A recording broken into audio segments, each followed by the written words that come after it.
Salut, moi c'est Arnaud, et je suis ravi de vous accueillir dans ce troisième épisode de Sur mon chemin.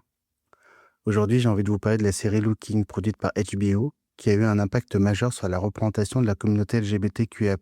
Pourquoi cette série est-elle si importante ?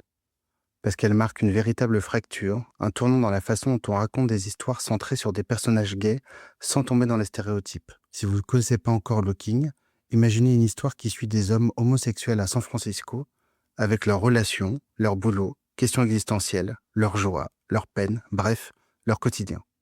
Et c'est précisément cet aspect qui est essentiel. Looking n'est pas une série sur le coming out ou sur l'exclusion familiale. Même si ces sujets peuvent exister, en toile de fond, elle s'intéresse plutôt à la manière dont chaque personnage, de Patrick, concepteur de jeux vidéo, à Dom, restaurateur en devenir, en passant par Richie, coiffeur latino, navigue entre ambition professionnelle, désir amoureux et quête personnelle. Ce qui est particulièrement marquant, c'est la diversité qu'on y retrouve. Diversité de couleurs de peau, de milieux sociaux et de perspectives de vie. Cette pluralité permet de montrer que la communauté LGBTQIA+, n'est pas un bloc uniforme. Loin des séries survoltées, Looking prend son temps.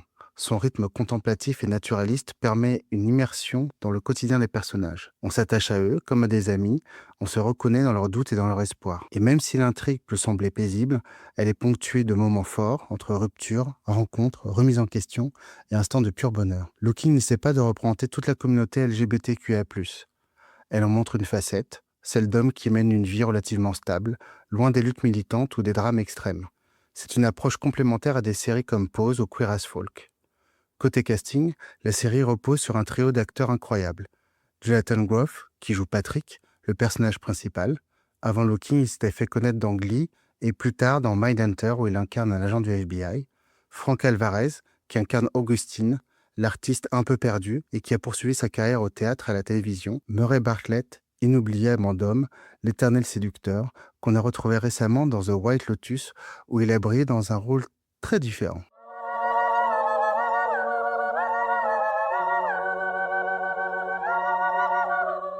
À leur côté, on retrouve également, pour apporter encore plus de nuances et de diversité à cet univers, Raúl Castillo, Russell Tovey et Scott Bakula. Tout a commencé à l'époque où je dirigeais une expérience de voyage dans le temps appelée Code Quantum. En bref, Looking est une œuvre intime, sensible et sincère, qui mérite d'être découverte ou redécouverte. Elle nous rappelle que la représentation ne passe pas seulement par l'extraordinaire, mais aussi par ces petits moments de quotidien qui font toute la richesse de la vie. Voilà ce que je voulais partager avec vous aujourd'hui. J'espère que vous aurez envie de découvrir ou de redécouvrir cette série et de réfléchir à la manière dont nos écrans peuvent changer les regards et qui sait les préjugés.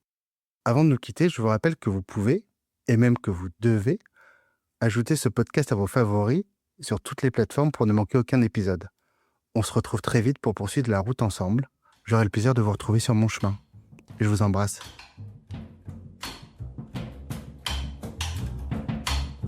Well, I need a dollar, dollar, dollar, that's what I need.